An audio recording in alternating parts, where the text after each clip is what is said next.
Hi friends, வணக்கம். Welcome to Shanu சமையல். இன்னைக்கு ரொம்ப டேஸ்டியான மொறு மொறுன்னு வெங்காய பக்கோடா எப்படி பண்ணுறதுன்னு பார்க்கலாம். இந்த பக்கோடா நல்ல கடையில் வாங்குற மாதிரியே கிறிஸ்பியாக வரணும் அப்படின்னா இந்த வீடியோவில் சொன்ன சின்ன சின்ன டிப்ஸை கரெக்டாக ஃபாலோ பண்ணி பண்ணோம்னா வீட்லேயே ரொம்ப ரொம்ப டேஸ்டியான வெங்காய பக்கோடா செய்யலாம்.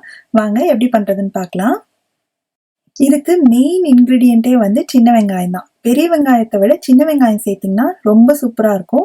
இதை ரொம்ப பொடிசாக இல்லாமல் இந்த மாதிரி ஸ்லைஸ் பண்ணி வச்சுருக்கேன். கிட்டத்தட்ட இது 1 கப் அளவுக்கு இருக்கும். வெங்காயம் கொஞ்சம் நிறையா சேர்த்துக்கோங்க, நல்லாயிருக்கும். கூடவே ஒரு 3-4 பல் பூண்டை பொடியாக வெட்டி சேர்த்துக்கோங்க.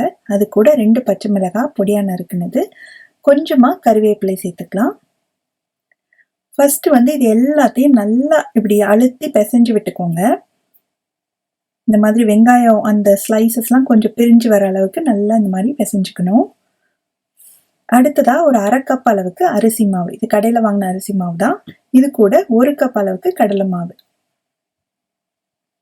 கொஞ்சமாக ஒரு 1/4 ஸ்பூன் அளவுக்கு பெருங்காயத்தூள், ஒரு 1/8 டீஸ்பூன் சமையல் சோடா, தேவையான அளவு உப்பு, ஒரு 2 டீஸ்பூன் அளவுக்கு நெய் சேர்த்துக்கிட்டிங்கன்னா ரொம்பவே டேஸ்டியாக இருக்கும். அதே மாதிரி சமையல் சோடாவும் கொஞ்சமாக ஒரு சிட்டிகை கண்டிப்பாக சேர்த்துக்கோங்க.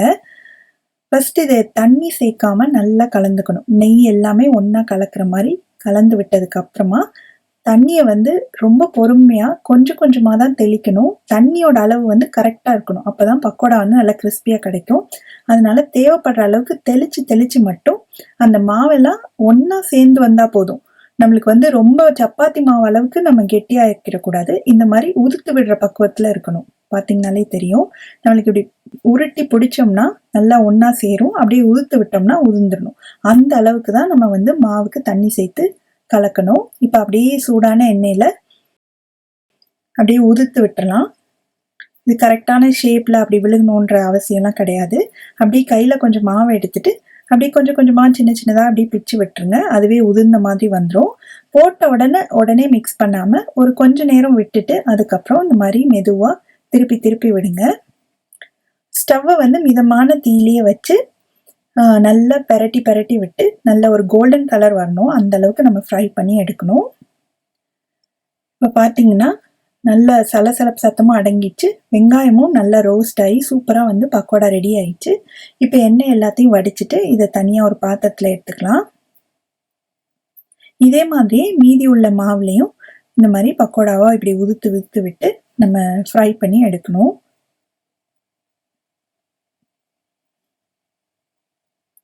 சின்ன வெங்காயம் சேர்த்துக்கிறதுனால இந்த பக்கோடா பொரிச்சு எடுக்கும் போதே அந்த வாசனை சூப்பராக இருக்கும்.